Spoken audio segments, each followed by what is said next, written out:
O Senhor esteja convosco. Ele está no meio de nós. Proclamação do Evangelho de nosso Senhor Jesus Cristo segundo São Lucas. Glória a vós, Senhor. Naquele tempo, os apóstolos disseram ao Senhor: aumenta a nossa fé. O Senhor respondeu: se vós tivesseis fé, mesmo pequena como um grão de mostarda, poderia dizer a esta amoreira: arranca-te daqui e planta-te no mar, e ela vos obedeceria. Se alguém de vós tem um empregado que trabalha a terra ou cuida dos animais, por acaso vai dizer-lhe quando ele volta do campo: vem depressa para a mesa?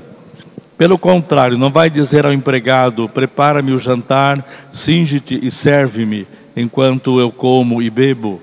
Depois disso tu poderás comer e beber. Será que vai agradecer ao empregado porque fez o que lhe havia mandado?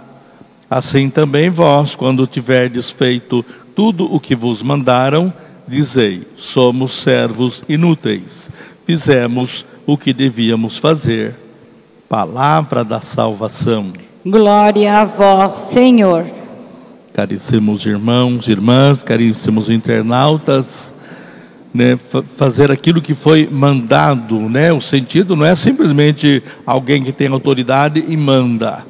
Então é o empregado que estava ali para fazer aquele serviço.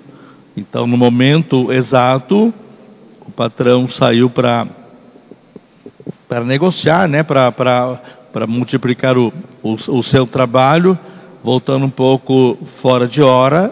Então pede que lhe sirva ali a mesa. Quer dizer, ele foi lá fora alimentar a mesa. Sem o trabalho, o empregado também não vive. Sem o trabalho do patrão, do empresário, também não tem como manter o emprego ou o salário. Então, dentro dessa simbiose, essa troca de vida, aquele que tem oferece uma coisa, o outro oferece outro, e vem então o resultado. O patrão precisa do empregado, o empregado precisa do patrão também. Então nessa troca não seria bem os favores, mas de necessidade de trabalho, então os dois no tempo certo a contento, então satisfaz. Agora, é necessário então que o patrão fique: que bom que você me serviu, olha, estava... Não, ele foi chamado para isso, a função dele é isso. Nenhum patrão fica na porta da fábrica na hora de sair e fala: viu, hoje você foi ótimo, tá? Não tem necessidade disso, não é para isso. Fez, cumpriu o seu dever, recebeu, o patrão cumpriu também, então estamos quites aí. Então, portanto, os méritos que as pessoas gostam de cobrar ou jogar na cara: foi eu que fiz isso, eu que fiz aquilo lá. Político é muito cheio dessas coisas aí, de mostrar o que fez, de cobrar o que fez, como se fosse, como se tivesse feito por obrigação, como se, coitadinho, você morreu de trabalhar, tirou dinheiro do seu bolso e fez para nós. Não, ele foi escolhido, ele foi pago, ele recebeu todos os privilégios, ele tinha todos os meios para fazer aquilo, porque nós demos condições, quando pagamos nosso imposto, montamos uma prefeitura, um secretariado, com tudo aparelhado para aquilo acontecer e dar certo. Então fez o que devia fazer. Isso também Jesus coloca-se num plano de curar a nossa prepotência. Sempre, viu lá o que eu fiz? Ninguém reconhece, eu faço. Então a gente tem sempre essa necessidade, essa fraqueza de querer ouvir ou sentir isso. Não precisa, fez o que devia fazer. Não é uma depreciação, servo inútil. Quer dizer, Jesus não quis também colocá-los ninguém abaixo do nível da sua capacidade, mas assim, não sou melhor do que ninguém, fiz e procurar, amanhã vou fazer melhor, e assim é a vida. Então as leituras de hoje falam assim bem no sentido da prepotência do homem, aquele que pode, manda, como diz no ditado, quem quem não pode obedece, né? Não é por aí também não é que deve ser. Então, sempre o plano do equilíbrio. Mas sempre alguém é escolhido, né? Tem sempre aquele que surge uma liderança, é comum na sala de aula, né? O líder da sala de aula, o líder da patotinha lá do grupo. Então tem sempre que destaca e acaba sendo referência. Tá? Quando ele tem quando assim ele é reconhecido como essa referência, esse ponto de unidade, né? Até, não, vamos falar com fulano. Então, quando a pessoa acolhe isso com humildade como serviço, então aí, né, positivo 100% do resultado. Agora, quando ele acolhe isso como soberbia, como melhor, como aquele que se destaca, me respeite, aí já estraga tudo. Então, o sentido da palavra, né, da profecia de Abacuque. Então, o povo reclamando, porque violência, porque isso, porque aquilo. Aliás, o povo escolhe, né, realmente, tem a liberdade de ter escolha entre viver bem ou viver mal, né, ter uma vida. Então, isso faz escolhas erradas. E depois vem as consequências. Aí vai gritar para Deus: por que essa violência? Por que não nos socorre? Por que não nos ajuda? Onde está Deus? E o próprio Deus responde: antes eu aqui pergunto, onde vocês estavam? Onde vocês estão? Então, né, aí, destruição, prepotência, né, tudo isso que nós já refletimos aí. Então, prepara, os homens proporcionam, sabe que ali adiante o caminho é torto, aquela ponte não suporta, ela pode se romper, sabe que ali, então, mas trilha, vai por esse caminho errado, e vem dar naquilo que não era para ter dado. Aí o povo vem com um monte de ditados populares aí, né? Praga de padre pega, praga de mãe pega. Não é praga. Orienta que esse caminho é errado, que nesse caminho não dá certo. Bem que eu te avisei, né? Bem que minha mãe falou, bem que... Então, não é a praga em si, mas é a orientação que para não fazer, e quando se faz, claro que vai dar errado. Porque veio o conselho de quem? De quem não tem interesse recíproco de aproveitar. A mãe não tem nenhum interesse, além do amor que ela tem, para ver o seu filho bem. O padre não tem nenhum interesse, a não ser ver a comunidade dos seus fiéis também bem. Então, quando orienta para um caminho certo, para um caminho do bem, e a pessoa se desvia, não é a praga que pegou, se fizeram surdo, né, taparam os ouvidos, não quiseram ouvir, e não quiseram também mudar. Então, essa profecia de hoje, né? Então, essa visão se refere a um prazo bem definido. Lá vai ter um desfecho e não vai falhar, e não demora também.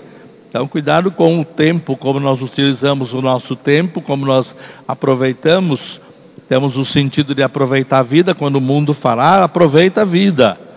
Como lá aquele que colheu bastante, depois falou: vou fazer celeiros, agora eu vou comer, vou deitar, vou dormir, vou aproveitar a vida. Aproveitar como? Hoje te pede conta da tua vida, e daí? Então, esse aproveitar, que nós não nos edificamos certeiros de que a vida daqui vai continuar, queremos só viver esse tempo presente, só essa materialidade da vida, essa provisoriedade aqui, só os prazeres carnais, né? o Adão de barro, o mundo, que fica tudo aqui. Então, essa projeção para o futuro, né? O viver bem, para planejar não somente as questões materiais, né? A caderneta, ter isso, investir para o futuro, mas aquilo que nós edificamos na nossa espiritualidade. Esse é o mais perigoso. Esse é o grande prejuízo, quando nós não temos o que levar em nossa bagagem. Quando Paulo fala a Timóteo, é um dos bispos que Paulo sagrou, Tito e Timóteo, né? Os dois primeiros bispos que Paulo, na autoridade dada por Jesus a ele como apóstolo, impôs as mãos sobre eles, e então assim os fizeram bispo. Nesse momento que Paulo escreve então essa carta, né? Carta a Timóteo, capítulo 1, pode embalá-la até o 13 lá, que é bem edificante, né? O pessoal que está em casa, depois, se quiser fazer essa leitura. Então, quando Paulo fala: exorto-vos a reavivar a chama do dom de Deus que recebeste pela imposição das minhas mãos. ficamos fora dessa porque Paulo não nos impôs as mãos, nós não recebemos? Sim, recebemos pela graça do batismo também, que confirmamos na nossa Eucaristia, na nossa crisma, na nossa prática espiritual, no nosso exercício. Então recebemos sim essa unção, essa imposição das mãos, de um jeito ou de outro. Então, reavivar a chama da fé. A nossa fé está bagunçada, está misturada, está cheia de disque-disque. Outros querem mandar nas coisas de Deus. Gente que não tem nada a ver, que não sabe de nada, que não entende nada, quer dar palpite, né? Quer dizer, para que isso? O que ficam fazendo lá? Que tanto vai à igreja, vai e não muda. Não é a palavra que não muda. Não é a graça de Deus que não está fazendo efeito. O coração que está fechado, que está petrificado. Então Paulo exorta o bispo Timóteo para que ele não fique com vergonha. Eu te sagrei bispo, te chamei para uma missão, para o ministério lá e estou preso agora. Paulo está preso. Não é porque ele era um impostor, não é porque ele fez coisa errada. Paulo estava preso por causa do Evangelho, por causa da palavra de Deus. Porque pregavam um Deus que não existe, um Deus mundo, materialista, castigador, e Paulo vem falar de um Deus que Jesus Cristo trouxe, que Jesus mostrou. Esse é o verdadeiro Deus, não é um outro Deus, é um Deus só. E na pregação do Evangelho, da Boa Nova, contrapõe valores de poderosos daquela época, como hoje também. A palavra, né, bate lá como água em chapa fervendo, né, dela se dissolve, porque a resistência, o mal tem uma força incrível, né? O mal é prepotente, o mal não tem critérios, o mal não tem vergonha na cara, o mal não tem nome para zelar. Então ele faz qualquer coisa para atingir aquele objetivo. E o bom não, né? Esse que é o perigo, porque que o mal acaba vencendo o bom. Porque o bom tem critérios, o bom tem Deus no coração, né? Tem palavra, então sabe como se comportar, dando a vida se preciso for. E Paulo preso por causa desse testemunho. Não te envergonhe do testemunho de nosso Senhor Jesus Cristo, nem de mim que sou prisioneiro, mas sofra comigo pelo Evangelho. Então assim nós devemos ser como igreja, sofrer com a igreja que atravessa o mundo, as controvérsias do mundo, as contradições do mundo, né? Então, onde se esbarra, né, em questões terríveis até aí. Então somos essa igreja, devemos sofrer junto também, como exorta Paulo, para o bem da igreja, porque da igreja brota a vida, brota a graça, brota todo o sacramento que provém do batismo, né? Missionários esse mês das missões, pelo nosso batismo também somos testemunha de Jesus Cristo. A igreja que nasceu, a igreja que padeceu, que passou por tantas provações, tantos martírios e não desanimou. E não é agora, diante de um mal também aparente, que vamos também desanimar, que vamos perder a nossa fé, a nossa confiança, que vamos deixar de lutar, que vamos deixar de agir.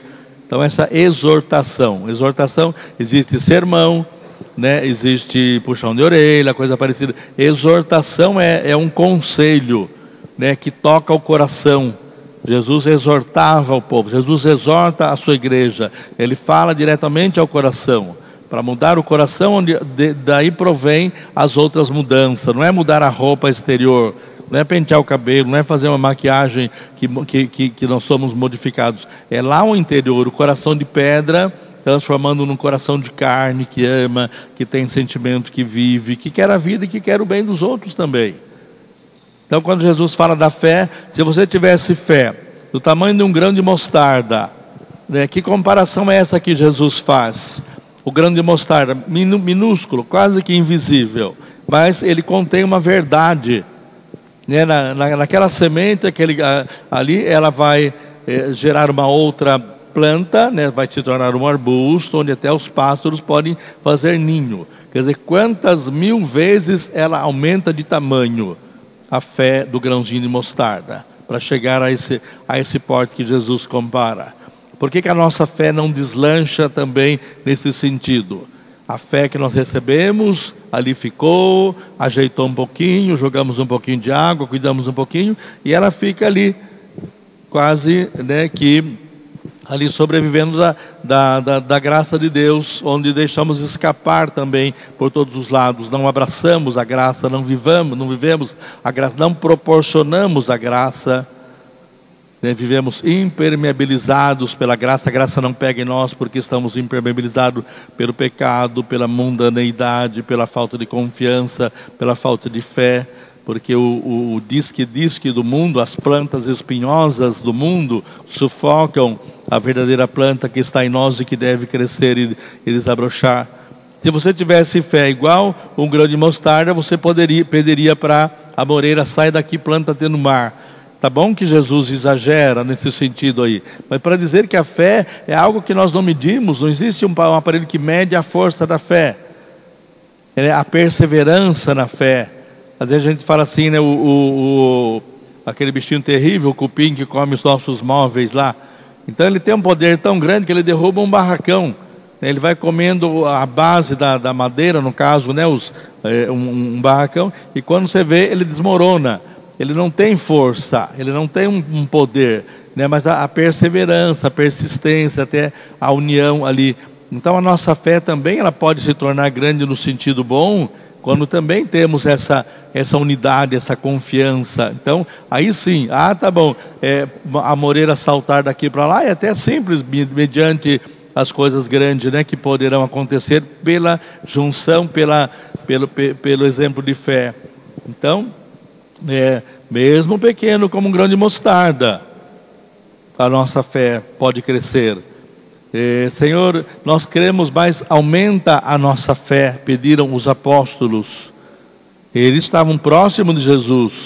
Quanto mais nós precisamos estar pedindo sempre para que aumente a nossa fé, né, para que tire essas raízes espinhosas que estão impedindo a nossa fé de crescer, ajudando a tirar também, não é só esperando que caia o milagre do céu, né, quero um sinal. Se Deus fizer um sinal, aí quem sabe eu mudo. E já contou a parábola do rico lá com Lázaro, já falou lá do exemplo do Jonas na baleia lá que engole. Nenhum sinal vai ser dado a não ser aquele lá. Então, se você não crê, se você não, mesmo que o morto ressuscite, não acreditarão.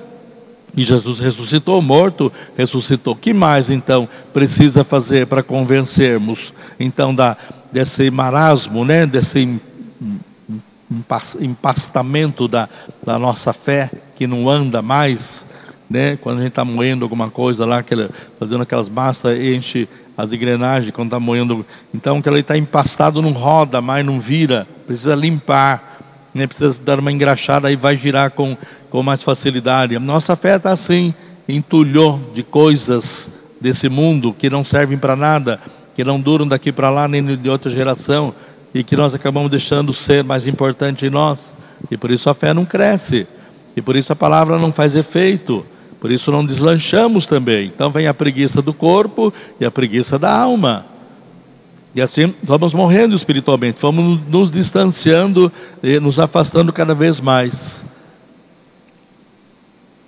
Precisamos de mudanças, né? Precisamos de conversão. Precisamos então deixar de basear a nossa fé na fé dos outros. Mas fulano é da igreja e fez aquilo. Peraí, mas se ele pular no poço, você vai junto? Se ele enfiar a cabeça na boca do leão, você vai junto também? Não. Quer dizer, então, por que você tem que seguir o exemplo, ou o mau exemplo do outro, para impedir que a sua fé seja livre? O outro é outro, que Deus ajude ele a se converter, ajude ele também a não fazer mais isso, a não praticar mais esse tipo de coisa. Então a nossa fé é em Jesus Cristo, não é em homem, não é em padre, não é em bispo, não é na estrutura da igreja, na beleza da igreja, ou de membros, né, que assim envergonham muitas vezes aí a igreja de Jesus, que maculam, mancharam a igreja, mas não é esse exemplo que nós devemos seguir. É o exemplo de Jesus Cristo. Ele veio para tudo isso e fez. Ele não falou faça isso, ele fez. Ele não falou ame o seu inimigo, ele amou. Perdoe quem te faz mal, ele fez isso. Então, os exemplos de Jesus, que não são só as palavras, que devem arrastar mais, edificar a nossa fé.